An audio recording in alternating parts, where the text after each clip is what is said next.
नमस्कार, स्वागत है आप सभी का हमारे इस खास प्रोग्राम में। मैं हूं आपके साथ Sunil Chauhan. Touch the sky with glory की थीम के साथ भारतीय वायुसेना आसमान में लगातार अपना जलवा बिखेरे हुए है और वायुसेना के जाबाजों के हौसले आसमान को छू रहे हैं। आज से आधुनिक युग में वायुसेना ने खुद को अत्याधुनिक बनाया है और इसकी बानगी वायुसेना की तरफ से आयोजित मीडिया ओरिएंटेशन कैप्सूल कार्यक्रम में देखने को मिली। बख्शी का तालाब वायुसेना स्टेशन पर वायुसेना के विमान सूर्यकिरण ने अपना जलवा दिखाया। देखिए हमारी ये स्पेशल रिपोर्ट।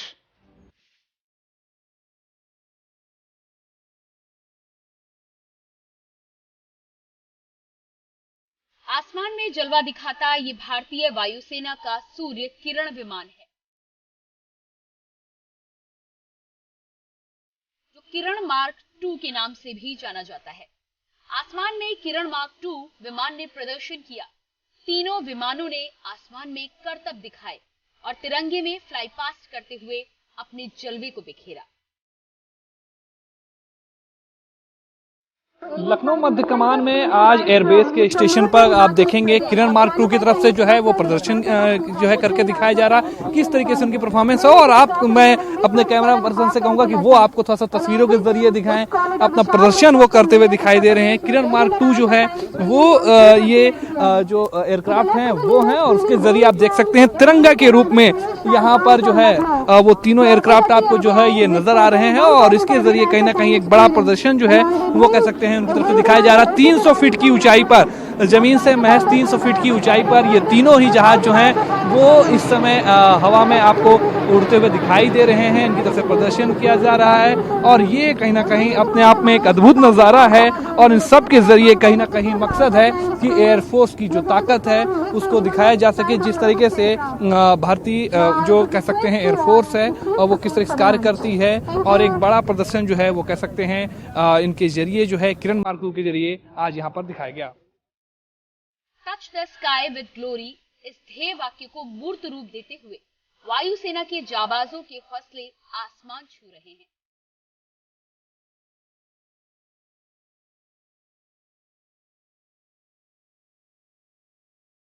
समय के साथ वायुसेना में भी तेजी से बदलाव आ रहा है। बख्शी का तालाब वायुसेना स्टेशन इसका ताजा उदाहरण है।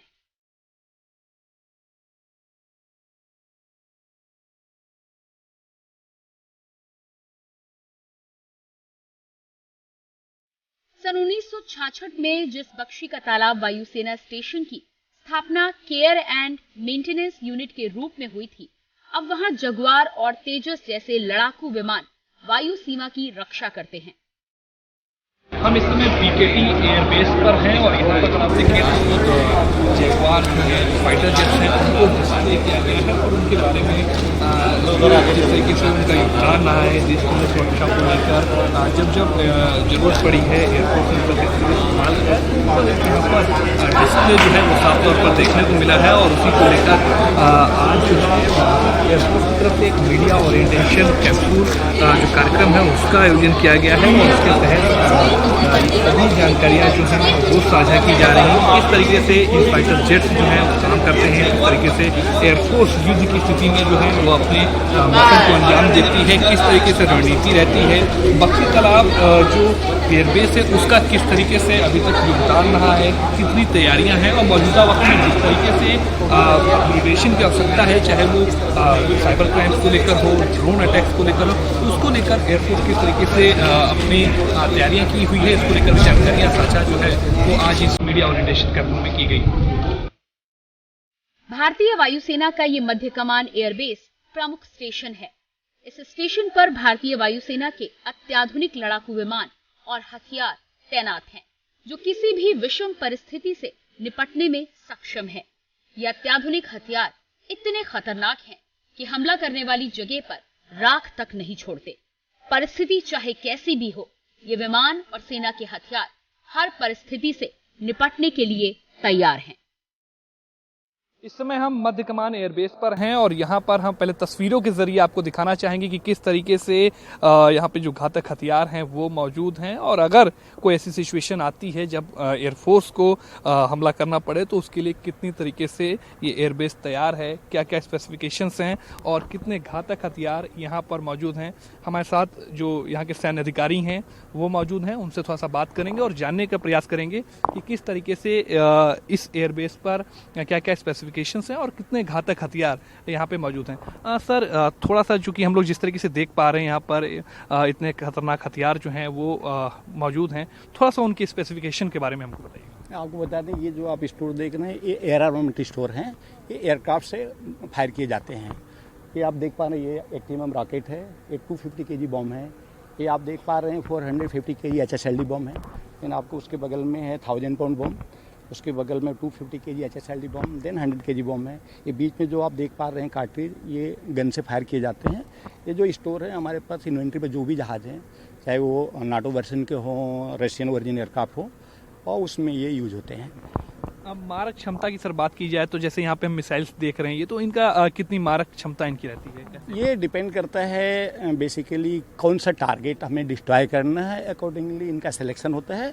फिर ये किस एयरक्राफ्ट से फायर किए जाते हैं उसके हिसाब से वहाँ से फायर किए जाते हैं। एक और सवाल ये पूछना चाहूँगा, इस बात का किस बात पे आप लोग निर्धारण करते हैं कि किस बॉम्ब का या किस मैगजीन का वहाँ किस समय पे प्रयोग करना है? ये मिशन के अकॉर्डिंगली होता है। ये आपको बेटर जो है एडम अफसर हैं और ऑफ्स अफसर हैं वो बता सकते हैं। ये आर्मामेंट स्टोर, इसके बारे में आपको बता सकता हूँ कि कहाँ इसका यूज होता है और किस जहाज में यूज हो पाता है, ये मैं आपको बता सकता हूँ। बिल्कुल, बहुत बहुत शुक्रिया हमसे बात करने के लिए। तो ये मध्य कमान एयरबेस है और यहाँ पर आप तस्वीरों के जरिए जिस तरीके से देख रहे हैं, एयरक्राफ्ट भी यहाँ पर कई सारे मौजूद हैं जिनकी अलग अलग मारक क्षमता है, अलग अलग स्पेसिफिकेशंस है।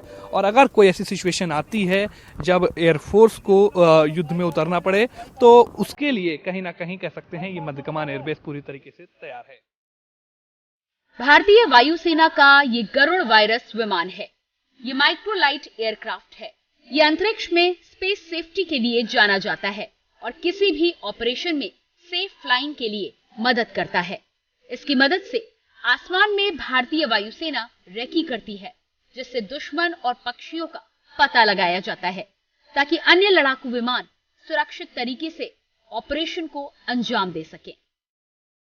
आज लखनऊ मध्य में जो है एयरबेस के पर मौजूद हैं। आप देख सकते हैं तस्वीरों के माध्यम से जो आज मीडिया ओरिएंटेशन के दौरान जो है बहुत सारी चीज़ों में बताया गया कि किस तरीके से जो लोग हैं वो वायुसेना के लोग हैं वो काम करते हैं। और हमारे साथ यहाँ की जो एक प्रभारी हैं उनसे हम बात करेंगे, जानेंगे कि किस तरीके से जो एयरक्राफ्ट है वो किस तरीके से काम करता है। मैडम, ये जो काम करता है ये किस तरीके से काम करता है, वो क्या नाम है इसका?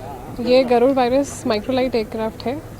ये इंपोर्टेड स्लोवेनिया से है एंड यहाँ पे स्टेशंस में ये नियुक्त है एयरफोर्स में एयरोस्पेस सेफ्टी को बढ़ाने के लिए। किसी भी फ्लाइंग ऑपरेशंस में सेफ फ्लाइंग के लिए एनवायरनमेंट सही होना ज़रूरी है, तो हम इसके थ्रू बर्ड रेकी और एनिमल रेकी करते हैं टू असेस की पोटेंशियल हज़ार्ड्स क्या हो सकते हैं एंड उसी के बेसिस पे आगे फर्दर एक्शन क्या ले सकते हैं।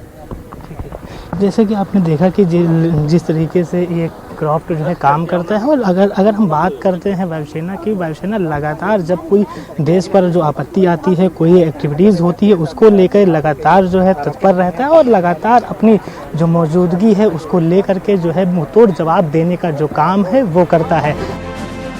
अपने शौर्य का प्रदर्शन कर आसमान में जलवा बिखेरने वाला ये लड़ाकू विमान सूर्य किरण है, जो भारतीय वायुसेना के सैन्य अधिकारियों के प्रशिक्षण के लिए प्रयोग किया जाता है। ये विमान अपने विशेष रंग के लिए जाना जाता है। इस विमान के रंग को ध्यान में रखते हुए इसका नाम सूर्य किरण रखा गया है। इस समय हम मध्य कमान एयरबेस पर हैं और यहाँ पर अगर आप देखेंगे तो अलग अलग एयरक्राफ्ट जो हैं वो यहाँ पर मौजूद हैं। तस्वीरों के जरिए पहले हम आपको दिखाना चाहेंगे। जब आप देखिए इस मध्य कमान एयरबेस पर अलग अलग तरीके के जो फाइटर जेट्स हैं वो मौजूद हैं, ताकि किसी भी परिस्थिति में अगर कोई ऐसी आवश्यकता पड़ती है यहाँ पर एयरफोर्स को इस्तेमाल यूज हो उसका, तो वो यहाँ पर अवेलेबल है। हमारे साथ यहाँ पे कुछ अधिकारी भी मौजूद हैं, उनसे बात करेंगे। थोड़ा सा आप इस एयरक्राफ्ट के बारे में स्पेसिफिकेशन बताइए, क्या इसकी खासियत है, किस तरीके से किन परिस्थितियों में आप Hi, it's Colonel Ashwin. ये जो एयरक्राफ्ट आप मेरे पीछे देख रहे हैं, ये किरण मार्क 2 है। हिंदुस्तान जेट ट्रेनर HJT-16 कहलाया जाता है। इंडिया में हमने इसको 1964 में इंडक्ट किया था सबसे पहले। ये एयरक्राफ्ट ट्विन कॉकपिट एयरक्राफ्ट है जो जेट ट्रेनिंग के लिए पर्पस में इंडक्शन किया था प्रेजेंटली।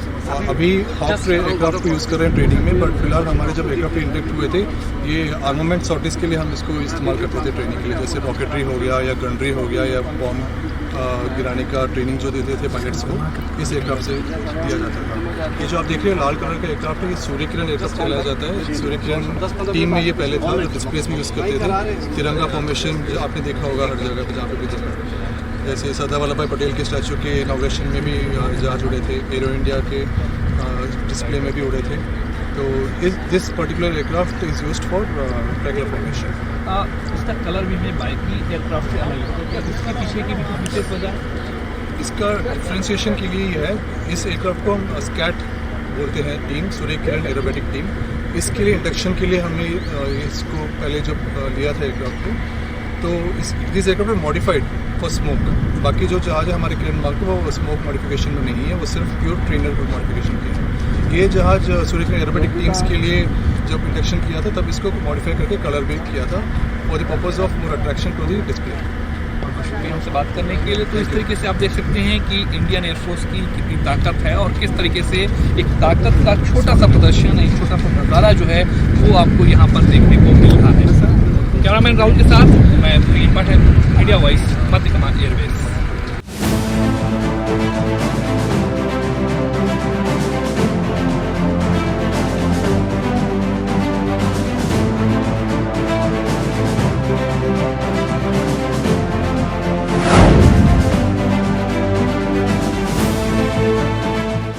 और फिलहाल हमारे इस खास प्रोग्राम में इतना ही। बाकी खबरों के लिए आप बने रहिए इंडिया वॉइस के साथ। तब तक के लिए नमस्कार।